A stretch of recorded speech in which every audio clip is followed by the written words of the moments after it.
मागे मागे कॅमेरा आहे.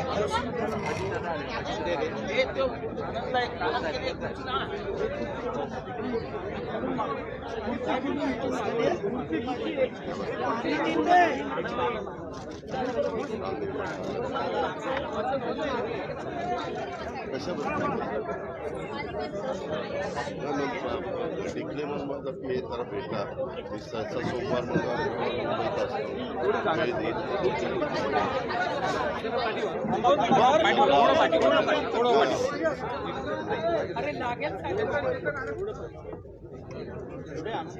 साहेब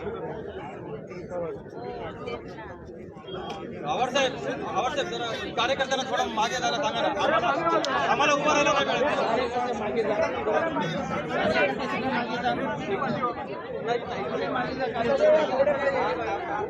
नाही मागे मागे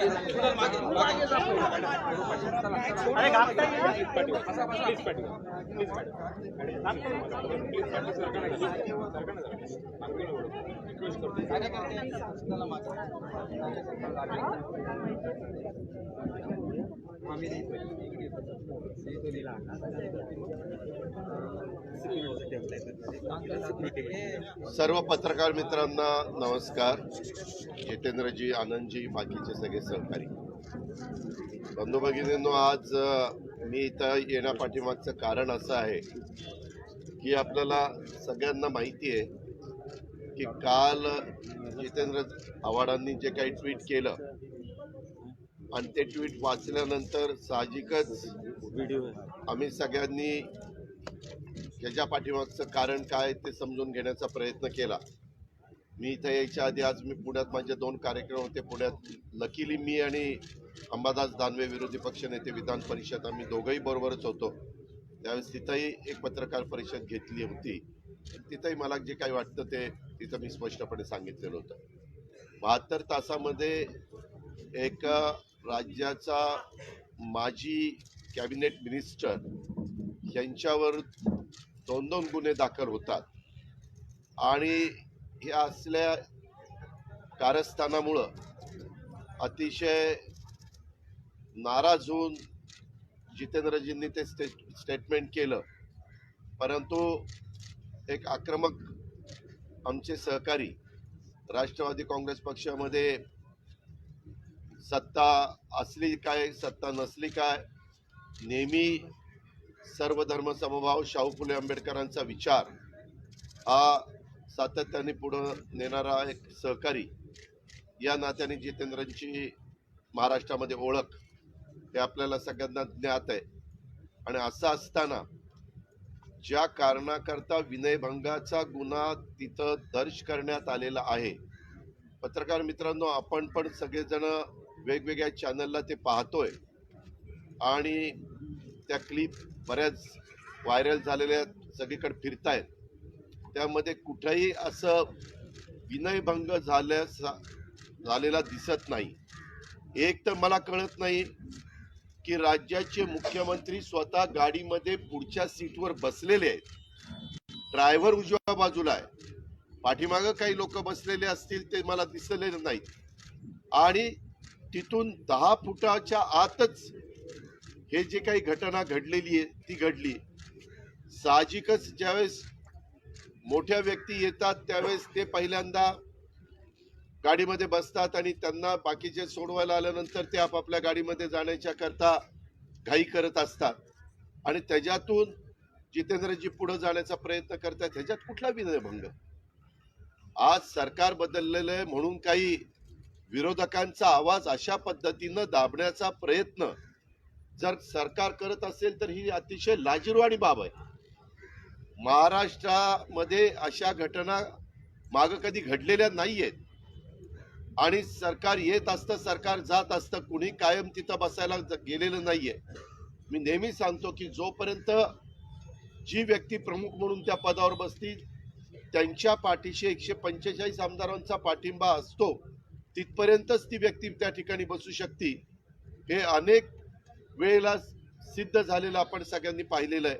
आणि असं असताना माझं तर स्वतःचं स्पष्ट मत आहे की मुख्यमंत्र्यांनी तिथं सांगायला पाहिजे होतं की माझ्या समोरच हे सगळं घडलेलं आहे, तिथं असं काही विनयभंग झालेला नाही. नुसते मुख्यमंत्री नाही, कोणतरी ज्या पोलीस दलाच्या हातामध्ये कायदा सुव्यवस्था राखण्याची जबाबदारी आहे, तेही एक वरिष्ठ अधिकारी इथं जवळ पोलीस युनिफॉर्म मध्ये तिथं पाहायला मिळत आहेत.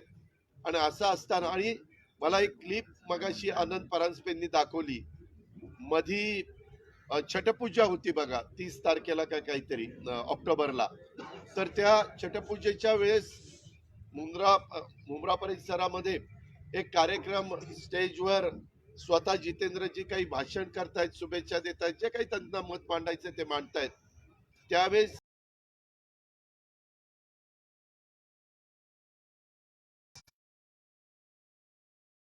ज्या भगिनीने विनयभंग झाला अशा पद्धतीचा तक्रार केलेली आहे आणि ते गृहीत धरून गुन्हा दाखल केलेला आहे. त्यांना बहनजी बद्दल म्हणजे बहनजी म्हटलेलं आहे. मुंबईवरून आमच्या बहनजी येतात, त्या हसतायत तिथं, त्या जवळच तिथं उभ्या आहेत. म्हणजे ह्या पद्धतीनं जर महाराष्ट्रामध्ये राजकारण होणार असेल तर लोकशाही, संविधान, कायदा, नियम, घटना या सगळ्यालाच तिलांजली देण्याचं काम चाललेलं आहे. मी आज तिकडून निघून डायरेक्ट जितेंद्रजींना भेटायला आलो. शेवटी मी राष्ट्रवादी काँग्रेस पक्षाचा किंवा विधानसभेचा विरोधी पक्ष नेता आहे. माझ्या कुठल्याही सहकार्याच्यावर किंवा कुठल्याही माझ्या कार्यकर्त्याच्यावर अशा पद्धतीचा अन्याय झाल्यानंतर वस्तुस्थिती काय ते समजून घेण्याच्या करता मी इथं त्यांच्याबरोबर बराच वेळ चर्चा त्या ठिकाणी केली. त्याच्या आधीचा पण गुन्हा ते आपण बघताय. त्याच्यात जी मारहाण झालेली आहे, ती मारहाण झालेली व्यक्ती म्हणते की जितेंद्र आव्हाडांच्यामुळे मी वाचलो, अशा प्रकारचं त्यांचं स्टेटमेंट आहे. तरी देखील त्याच्यात जितेंद्रजी, आनंदजी आणि काही इतर सहकारी मित्रांना गुंतवण्याचा प्रयत्न झाला. शेवटी कोर्टाने त्याच्यामध्ये जामीन दिला आणि त्याच्यानंतर ही घटना घडली. आता जसा जसा वेळ जाईल तसा तसा ह्याच्या पाठीमागचा सूत्रधार कोण आहे, कुणी त्या भगिनीला विनयभंगाचा गुन्हा नोंद करा अशा प्रकारचं सांगितलं गेलंय, हे निश्चित ह्याच्या पाठीमाग एक षडयंत्र आहे, हे माझं स्पष्ट मत त्या ठिकाणी झालेलं आहे. आणि अशा प्रकारचे षडयंत्र रचून आपल्या शाहू फुले आंबेडकरांच्या महाराष्ट्रामध्ये एक वेगळ्या प्रकारचं वातावरण तयार करण्याचा प्रयत्न होत असेल तर राज्याच्या मुख्यमंत्र्यांनी, राज्याच्या उपमुख्यमंत्र्यांनी दोघांनी पण यामध्ये जातीनं लक्ष त्या ठिकाणी घातलं पाहिजे. त्याच्यामध्ये वस्तुस्थिती काय ती समजून घेतली पाहिजे. हा कायदा करत असताना देखील त्यावेळेसचे गृहमंत्री, त्यावेळेसचं जॉईंट सिलेक्ट कमिटी, त्याच्यामध्ये बरीच चर्चा झाली होती. आमच्या मंत्रिमंडळात पण चर्चा झालेली होती. कायदे आपण कुणावर अन्याय होऊ नये म्हणून करत असतो, परंतु कायद्याचा आधार घेऊन निष्पाप व्यक्तीवर जर अन्याय होत असेल तर हे देखील बरोबर नाहीये, हे पण घटनेला अनुसरून नाहीये. ह्याही गोष्टीची नोंद ही घेतली गेली पाहिजे. आणि त्याच्यामुळं अशा पद्धतीचा जर याला प्रतिकार करायचा असेल, जे काही पोलीस पण दबावाखाली वागताय, वास्तविक आम्ही पण सरकारमध्ये अनेक वर्ष काम केलंय. माझ्या माहितीप्रमाणे 1999 ते 2014 लागोपाठ 15 वर्ष आम्ही सरकारमध्ये होतो. त्यावेळेस अनेक वर्ष भुजबळ साहेब, जयंत पाटील साहेब आणि आर पाटील साहेब या तिघांच्याकडेच 15 वर्षामध्ये बराच काळ गृह मंत्रालय त्या ठिकाणी होतं. जवळपास 11 वर्ष तर आमच्या आर पाटलांकडे होतं, 1 वर्ष जयंतरावांकडे होतं, 2-3 वर्ष भुजबळ साहेबांच्याकडे होतं. अशा प्रकारची ते कारकीर्द आमच्यामध्ये महाविकास आघाडी असेल किंवा काँग्रेस आणि राष्ट्रवादीचं सरकार असेल, सुरुवातीपासून ह्या साधारण 17.5 वर्षामध्ये 17.5 वर्ष हे खातं राष्ट्रवादीकडेच होतं. कधी अशा पद्धतीचा त्या खात्याचा गैरवापर हा होता कामा नये, याबद्दलची खबरदारी. किंवा पवारसाहेब राज्याचे 4-4 वेळेला मुख्यमंत्री होते, त्याही काळामध्ये ते गृह मंत्रालय मुख्यमंत्री होऊन त्यांच्याकडे त्या ठिकाणी असायचं. त्यावेळेस एक वेगळ्या प्रकारचा दरारा होता, आदरयुक्त दरारा होता. त्याच्यामध्ये अशा प्रकारचा अन्याय हा कुणावर होत नव्हता. ही पण वस्तुस्थिती आहे. आणि जर यदा कदाचित कुणी करण्याचा प्रयत्न केला तर त्याच्यामध्ये चूक ज्याची असेल त्याला तिथल्या तिथं खडसावण्याचं काम किंवा जी ऍक्शन घ्यायची असते ती ऍक्शन घेण्याचं काम त्या ठिकाणी करण्यात आलेलं आहे. परंतु आता गेले 5 महिने हे सरकार बदल झालाय, कसा बदल झालाय, काय बदल झालाय त्याच्या खोलामध्ये मला जायचं नाही, ते उभ्या महाराष्ट्राला माहिती आहे. परंतु आज महाराष्ट्रातली सगळी जनता पाहतीये की याच्यामध्ये विनयभंगचा प्रकार कुठेही दिसत नसताना ते कलम घालून गुन्हा दाखल केला जातो आणि एका लोकप्रतिनिधीला त्या ठिकाणी अडचणीत आणण्याचा प्रयत्न केला जातो. आज आम्ही आमदार म्हणून ज्यावेळेस निवडून येतो 5-5 लाख लोकांचं प्रतिनिधित्व करतो. सातत्याने निवडून येत असताना लोकांशी व्यवस्थितपणे संबंध ठेवणं, त्याच्यामध्ये जात पात धर्म हे येऊ न देणं, नातं गोतं येऊ न देणं आणि सर्वांना बरोबर घेऊन जाणं, अशा पद्धतीचंच काम करावं लागतं. हीच महाराष्ट्राची शिकवण आहे, हीच महाराष्ट्राची परंपरा आहे आणि त्या परंपरेलाच आज तिलांजली देण्याचं काम जे चाललेलं आहे ते अतिशय घातक आहे. महत्वाच्या विषयाला बगल देऊन नवीन कुठले तरी विषय निर्माण करायचे आणि त्याच्यातनं वातावरण डायव्हर्ट करण्याचा प्रयत्न करायचा, हे अतिशय चुकीचे प्रकार हे सध्याच्या काळामध्ये होत आहे. राष्ट्रवादी काँग्रेस पक्ष आम्ही सगळेजण त्या संदर्भात मगाशी अंबादास दानवेंनी पण सांगितलं, मी पण इथं आहे, आम्ही सगळेजण जितेंद्रच्या पाठीशी त्या ठिकाणी.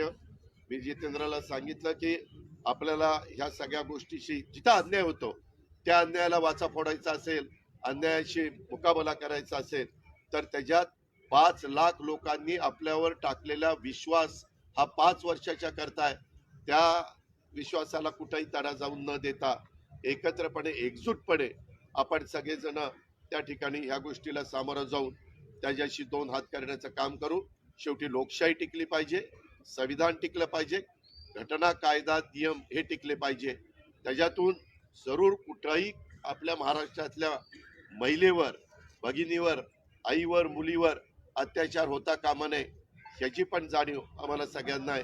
परंतु कुठंतरी काहीतरी नियमाचा आधार घेऊन असा वेगळ्या पद्धतीनं विनयभंगाच्या बद्दलचं एक गुन्हा दाखल करणं आणि त्याच्यातनं लोकप्रतिनिधीला अडचणीत आणणं, चुकलेलं असेल जरूर तुम्ही ऍक्शन घ्या, पण चुकलेलं नसताना तुम्ही जर कुणाला मुद्दामून गोवण्याचा प्रयत्न करत असेल, नाउमेद करण्याचा प्रयत्न करत असेल, त्याच्यातनं जनमानसामध्ये त्याची प्रतिमा मलिन करण्याचा प्रयत्न करत असेल तर हे लोकशाहीला अतिशय घातक आहे.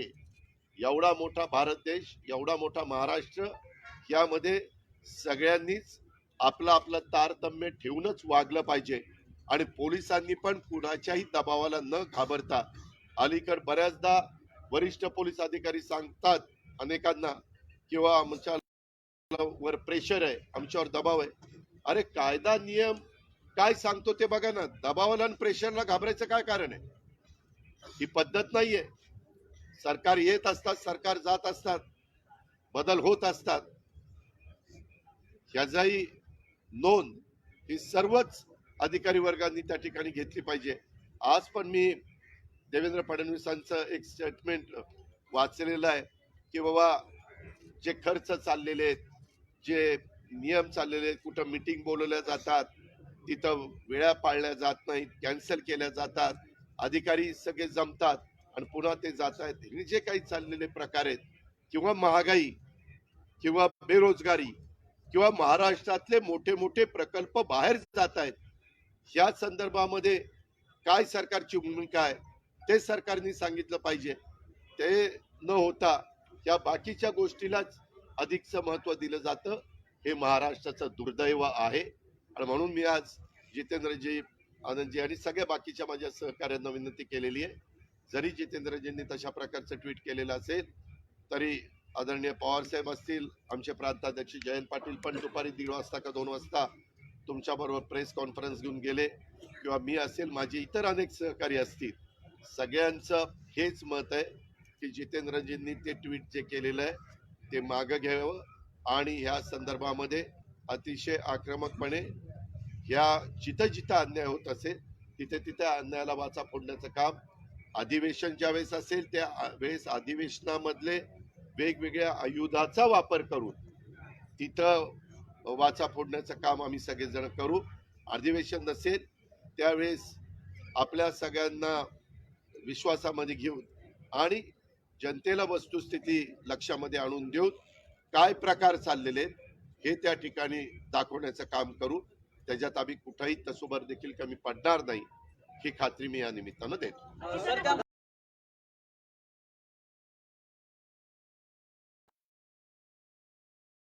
महिला आहेत त्या महिला षडयंत्र आहे असं तुमचं स्पष्ट मत आहे. रोग कुणाकडे आणि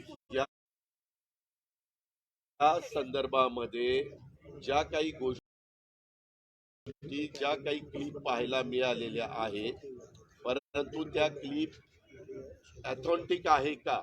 कारण उद्याच्याला ज्यावेळेस मी विरोधी पक्ष नेता विधानसभेचा किंवा महाराष्ट्राचा म्हणून बोलतो त्यावेळेस पूर्णपणे सगळ्या गोष्टी, परंतु काही क्लिप बघितल्यानंतर त्याच्यामध्ये निश्चितपणे काही षडयंत्र होऊन काहींनी सांगून या संदर्भामध्ये पुढच्या गोष्टी झाल्यात का काय याची पण चौकशी झाली पाहिजे, याचाही तपास झाला पाहिजे, हेही स्पष्टपणे जनतेला समजलं पाहिजे. सर त्या महिला आहेत त्या भाजपाच्या कार्यकर्त्या आहेत असं समजतंय. भाजपाच्या त्या कार्यकर्त्या पदाधिकारी आहेत. जाणून बुजून हे संपूर्णपणे षडयंत्र ठरवलं. नाही, त्याच्या संदर्भात आपण एक बघितलेलं आहे. जितेंद्र आव्हाड इथं घाईनीच्या चीफ मिनिस्टर आणि बाकीचे सगळे गाडीत बसल्यानंतर पुढे जात असताना जितेंद्र आव्हाड असे फास्ट पुढे जात आहेत, चला बाजूला व्हा असं काही करतायत. आणि त्याच्या आधीची पण एक क्लिप जयंत पाटील साहेबांनी तुम्हाला दाखवली असेल छटपूजाची, त्याच्यामध्ये पण त्या बहीणची म्हणून जितेंद्र आव्हाडांनी त्या भगिनीचा उल्लेख त्या ठिकाणी केलेला आहे. आपण पण ठाणे परिसरातले सगळे पत्रकार असल्यामुळे जितेंद्र आव्हाडांना सुरुवातीपासून ओळखताय, त्यांची राजकीय कारकीर्द तुम्हाला सगळ्यांना माहिती आहे. आणि त्याच्यामुळं ह्या सगळ्याच्या संदर्भामध्ये तिथं विनयभंगाचा प्रकार झालेला कुठं पाहायला मिळत नाही त्या क्लिपमध्ये. दादा, गिरीश महाजन असं म्हणतायत की सगळी नौटंकी आहे आणि तुमच्या काळात जे केलं ते सगळं कायदेशीर आम्ही करतोय ते बेकायदेशीर. नाही, मी असं म्हणतच नाही. काळ आमचा असू काळ त्यांचा असू सगळं कायदेशीर आणि नियमाप्रमाणेच झालं पाहिजे. आमच्याही काळामध्ये चुकीचं होताच कामा नये आणि आता यांच्याही काळात चुकीचं होता कामा नये. तुम्ही जर माझे सरकारमध्ये मी असतानाची स्टेटमेंट बघितली, सरकारमध्ये मी नसतानाची स्टेटमेंट बघितली तर मी नेहमी कायद्याचा आदर करणारा, संविधानाचा आदर करणारा, नियमाला महत्त्व देणारा अशा पद्धतीचं माझं स्वतःचा स्वभाव आहे. सर ही नौटंकी आहे, ही नौटंकी आहे असं भाजप म्हणणं आहे. ही नौटंकी आहे असं अहो आज कळाल्या सांगलीवरून प्रांताध्यक्ष स्वतः आले, स्वतः भेटून त्यांनी सांगितलं आज माणूस शेवटी तुम्ही आम्ही माणसं आहोत, माणूस कुठंतरी खचतो, नाउमेद होतो. काही चांगलं काम करत असताना 72 तासात 2 गुन्हे दाखल केले जातात, जाणीवपूर्वक गोवण्याचा प्रयत्न केला जातो. शेवटी मनुष्य आहे, त्यामुळं थोडंसं कधी माणूस खचून जाऊन काही ट्विट करू शकतो. मी पण बारामतीहून पुण्यावरून इथं डायरेक्ट आलेलो आहे. मी पण त्यांना त्या ठिकाणी आवाहन केलेलं आहे आणि मला विश्वास आहे की जितेंद्र आव्हाड आदरणीय पवार साहेबांना दैवत मानतात. शेवटी त्यांनी तसं ट्विट केलेलं असेल तर आदरणीय पवार साहेब सांगतील शेवटचा निर्णय, तोच निर्णय ते त्या ठिकाणी मान्य करतील. त्यांना तो पटो किंवा न पटो, साहेबांचा शब्द म्हणून ते मान्य करतील हे मी त्यांच्या साक्षीने या ठिकाणी सांगतो. गिरीश महाजन म्हणतात ही नौटंकी आहे राजीनाम्याची, भाजपकडनं देखील आरोप केला. मी त्याच्या संदर्भात कुणी काय बोलावं, प्रत्येकाला व्यक्ती स्वातंत्र्य, मत स्वातंत्र्य, विचार स्वातंत्र्य, त्यांना काय वाटतं ते त्या अँगलनी बघत असतील म्हणून त्यांना तसं वाटतंय. मला त्याच्यामध्ये अजिबात वाटत नाही. ती क्लिप बघितल्यानंतर कुणीही जितेंद्र आव्हाडांच्या जागी असतो, तुम्ही आम्ही कुणी असतो तर आपली पण अवस्था जितेंद्र सारखीच झाली असते. सर जे महत्वाचे मंत्री आहेत त्यांच्याकडून देखील सुप्रिया सुळे यांच्यावरती बेताल वक्तव्य झालं होतं, मात्र त्यांच्यावरती कारवाई नाही झाली. मात्र अशा जे छोट्या गोष्टी आहेत यांच्यावरती मात्र मी आता इथं तुमच्याशी जितेंद्र आव्हाड या विषयाच्या संदर्भामध्ये बोललेलो आहे. मी त्याबद्दल सकाळी सांगितलं कारण मध्ये मी 5 दिवस बाहेर परदेशामध्ये गेलेलो होतो माझी फॅमिली ट्रिपच्या निमित्तानं.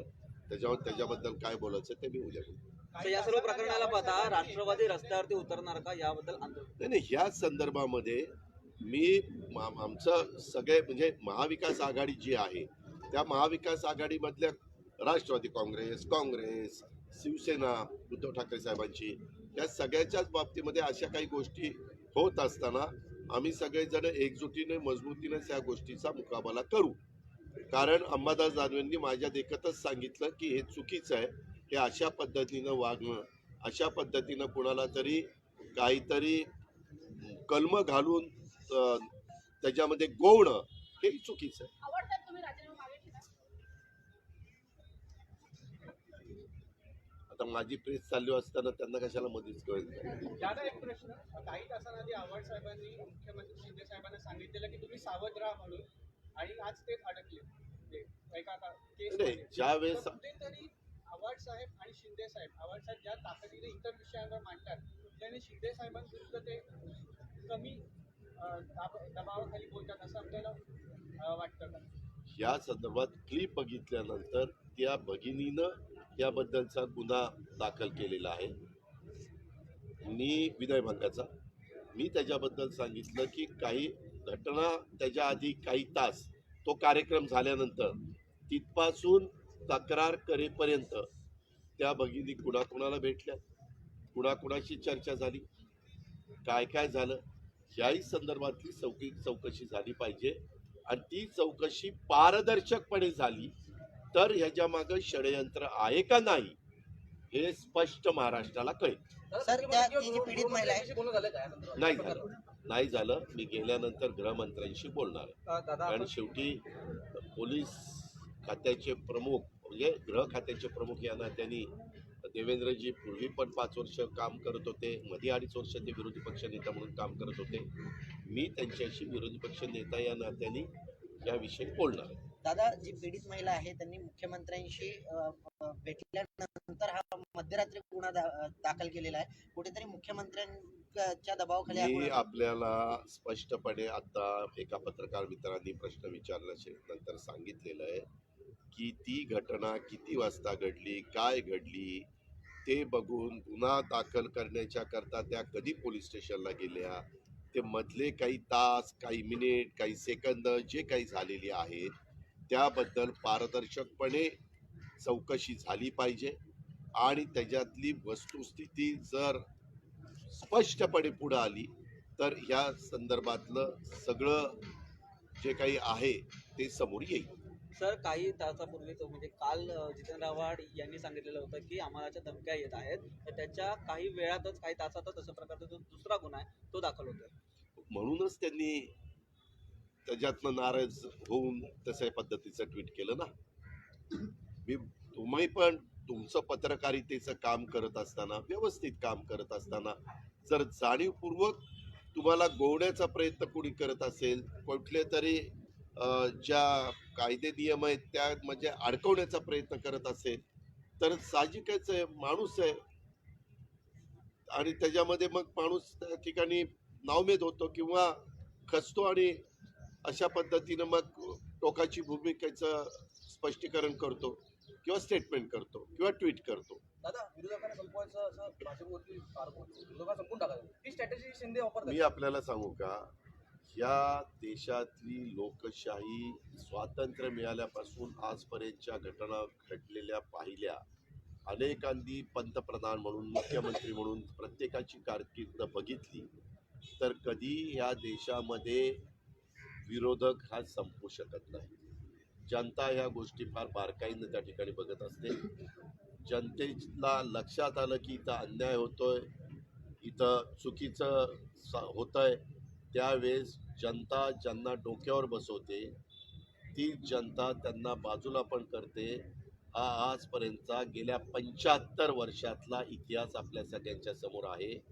अनेकदा पूर्वीच्या काळामध्ये तर बाकीचे पक्ष अतिशय लहान होते, त्यावेळेस एकच पक्ष काँग्रेस होता, परंतु त्याच्यानंतरच्या काळामध्ये देखील वेगवेगळ्या राज्यामध्ये प्रादेशिक पक्ष उदयाला आले, वेगवेगळ्या भागामध्ये देशामध्ये देखील काही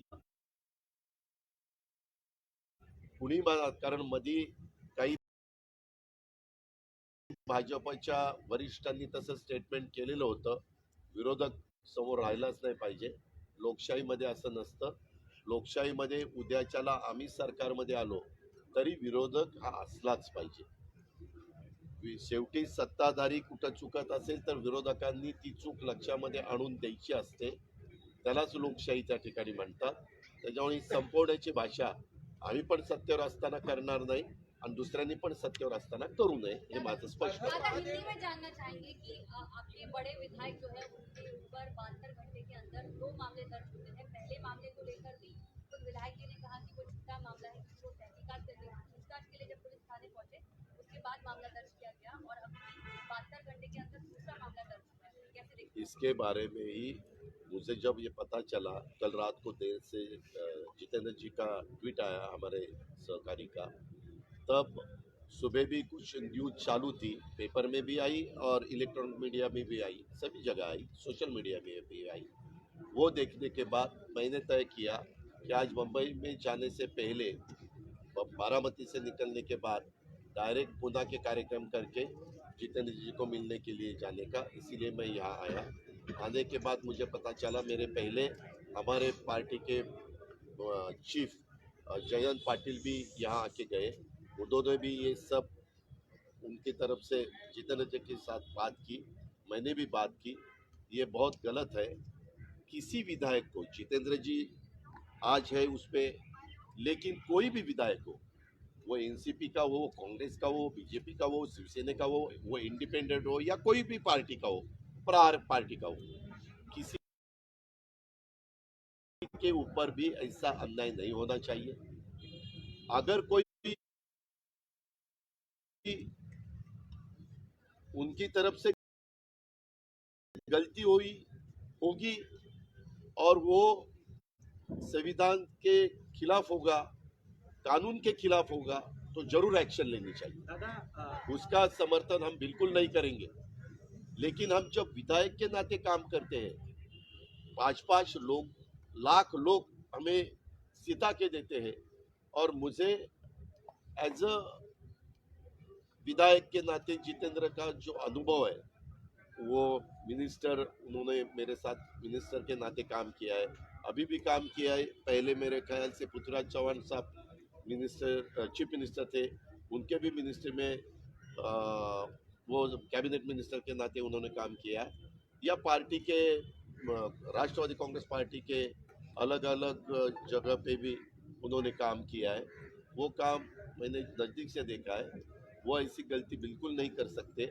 और मैंने एक क्लिप देखी है कि छठ पूजा थी 30 अक्टूबर को, तब जो लेडी ने, जो हमारी बहन जी ने उनके खिलाफ ये गुनाह दर्ज किया है, उसके बारे में वो लेडी को, वो हमारे जितेंद्र जी कोई स्पीच दे रहे हैं और वो लेडी नज़दीक खड़ी है, पब्लिक आगे है, और उन्होंने बम्बई से हमारी बहन जी आती है और ऐसे ऐसे काम करते हैं, इसके बारे में उन्होंने कुछ बातें की है, तो वो उनको बहन जी बोल रहे हैं। और वहाँ भी आपने क्लिप देखी, जब खुद चीफ मिनिस्टर गाड़ी में बैठे, वो क्लिप में चीफ मिनिस्टर दिखाई देते हैं, वहाँ ऑफिसर एक दिखाई देता है, भीड़ है। जब भी अभी देखो हम सब आए तो यहाँ भीड़ आपको भी दिखाई देती है, लेकिन ऐसा कोई गलत काम हमारे जितेंद्र आव्हाड जी की तरफ से बिल्कुल नहीं हुआ है। तो इसीलिए ये गलत जो उन्होंने गुनाह दर्ज किया है, वो बिल्कुल उनके ऊपर अन्याय है। इसमें राज्य के प्रमुख के नाते चीफ मिनिस्टर ने और राज्य के गृह होम मिनिस्टर के नाते डेप्यूटी चीफ मिनिस्टर ने ध्यान देना चाहिए। किसी भी महाराष्ट्र की औरत के ऊपर, लेडी के ऊपर अन्याय नहीं होना चाहिए। ये तो बिल्कुल उनके ऊपर भी नहीं होना चाहिए या कॉमन मैन के ऊपर भी नहीं होना चाहिए, ये हमें भी समझता है, लेकिन गलत तरह से इस्तेमाल करके ये किसी को वहाँ तकलीफ देना, ये भी बिल्कुल कोई मानने वाला नहीं है। दादा, ये सूत्रधार के बारे में आपने बात किया था, सूत्रधार एक, और दूसरा जो आव्हाड साहब ने जो इस्तीफा दिया है उसको लेकर पार्टी क्या सोचती है, क्या कदम उठाएगी? इस्तीफा देने के बारे में हमारे राष्ट्रीय नेता आदरणीय पवार साहब, इनको हमारे जितेंद्र जी दैवत मानते हैं, तो आखिर पवार साहब जो बोलेंगे वैसा ही जितेंद्र जी सुनेंगे, तो भी मैं अपोजिशन लीडर के नाते एक हमारे पार्टी के सहकारी के नाते मैं खुद उनको मिलने के लिए आया हूँ। हमारे पार्टी के प्रांताध्यक्ष मिस्टर जयंत पाटिल भी दोपहर को आके गए हैं, उन्होंने भी उनको समझाया है। और ये सब होते हुए हमने उनको कहा है कि विधायक का इस्तीफा देके आवाज उठाना और एज अ विधायक के नाते वो पद पे बैठकर आवाज उठाना, उसमें फर्क है। तो उसके लिए इस्तीफा देने की जरूरत नहीं है। हम आवाज उठाएंगे। गलत महाराष्ट्र में कहीं भी नहीं होना चाहिए, हमारे बारे में भी नहीं होना चाहिए, रूलिंग पार्टी के बारे में भी नहीं होना चाहिए और कॉमन मैन के बारे में। सूत्रधार के बारे में आपने बात किया कि सूत्रधार के बारे में मेरा इतना ही कहना है, जब जितेंद्र जी, चीफ मिनिस्टर, ये सभी लोग विधायक या लोक प्रतिनिधि वो कार्यक्रम खत्म होने के बाद चीफ मिनिस्टर गाड़ी में बैठकर जा रहे और तब हमारे जितेंद्र जी भी जल्दबाजी में दिखाई दे रहे और उनको भी आगे जाके गाड़ी में बैठकर आगे कहीं जाना होगा, ऐसा सबको करना पड़ता है। तो उसके बारे में जितेंद्र जी ने कहीं भी ऐसा जो विनय भंग के बारे में बोल रहे हैं वैसा कहीं हुआ है, ऐसा मुझे तो देखने के लिए नहीं मिला। तो खुद 10 ये चीफ मिनिस्टर बैठे हैं, वहां से 10 फीट ही वो जगह और वो वहाँ एक पुलिस ऑफिसर भी खड़ा है, मैं उनको पहचानता नहीं लेकिन दिखाई देता है कि एक पुलिस ऑफिसर है। और जितेंद्र जी ने खाली वो बहन जी को जरा बाजू हटो करके वो आगे जा रहे, इतना ही हुआ है। वहाँ कोई गलत हुआ है ऐसा कोई देखने को नहीं मिल रहा है। तो ये सब होते हुए भी क्यों वो हमारे बहन जी ने गुनाह दर्ज किया है, वो कब जितेंद्र जी जा रहे थे, वो टाइम क्या था और गुनाह कब दर्ज किया गया, बीच में कितना घंटे थे, कितने मिनट थे, कितने सेकंड थे, उसमें वो बहन जी किसको मिली क्या, किसी के साथ उनकी बात हुई क्या, किसी ने उनको ऐसा बताया क्या, उसके बारे में पूरी जांच होनी चाहिए और फैक्ट जो है वो महाराष्ट्र के लोगों के सामने आनी चाहिए। आरोप करने वाली महिला जो है वो एफआईआर दर्ज करने से पहले सीएम से उनकी मुलाकात हुई थी और राष्ट्रवादी की तरफ से भी बार बार ये सवाल पूछा जा रहा है कि ये पूरा षड्यंत्र है। तो सीएम से मुलाकात होने के बाद मुझे मालूम नहीं किसके साथ मुलाकात हुई, मैं यही बोल रहा हूँ कि उसके बारे में इंक्वायरी होनी चाहिए और फैक्ट लोगों के सामने आनी चाहिए। चाणक्य म्हणून बघितलं जातं मध्यावधी निवडणूक लागतील का? Sir came here after Jayant Patil also came here. So what is you are going to say on the resignation? Are you going to take back the resignation now? Let me give a thought to it. दादा चाणक्य तुम्हाला ओळखलं जातं मध्यावधी निवडणूक लागतील का? मध्यावधी निवडणुका लागण्याची आता तरी काही परिस्थिती दिसत नाही, कारण आहे ते सरकारला 145 पेक्षा जास्त विधायकांचा सपोर्ट आहे। मला नेहमी विचारलं जातं त्यावेळेस मी नेहमी सांगतो, कुणाचंही सरकार असलं तरी त्या सरकारच्या पाठीशी 145 आमदारांचा पाठिंबा आहे, तोपर्यंत त्या सरकारला कुठल्याही प्रकारचा धक्का नसतो। आम्ही पण उद्धव ठाकरे साहेबांच्या नेतृत्वाखाली सरकार चालवत होतो, त्यावेळेस ह्याच्यातला एक गट, एक ग्रुप बाहेर पडला, त्यावेळेस आम्ही 145 पेक्षा कमी झालो आणि त्याच्यातनं उद्धव ठाकरे साहेबांनी राजीनामा दिला आणि हे सरकार आलं, हे आपल्या सगळ्यांना माहिती आहे। एक आमचे शिवसेनेचे नेते संजय राऊत साहेबांचं स्टेटमेंट आपण सांगताय ते मी वाचलेलं आहे, परंतु त्यांनी कोणत्या अर्थाने निवडणुका लागतील हे सांगितलं हे मला माहिती नाही, माझं त्यांचं बोलणं झालं नाही। उद्या त्यांचा वाढदिवस आहे, वाढदिवसाच्या करता मी त्यांना शुभेच्छा देणार आहे, परंतु त्यावेळेस त्यांना अनेक फोन येणार, त्याच्यामुळे त्यावेळेस ही गोष्ट विचारता येणार नाही। परंतु त्याच्यानंतर मी जरूर त्यांना विचारेल की बाबा असं स्टेटमेंट आपल्याकडनं आलं त्याच्या पाठीमागचं कारण काय। धन्यवाद। दादा विद्यार्थ्यांनी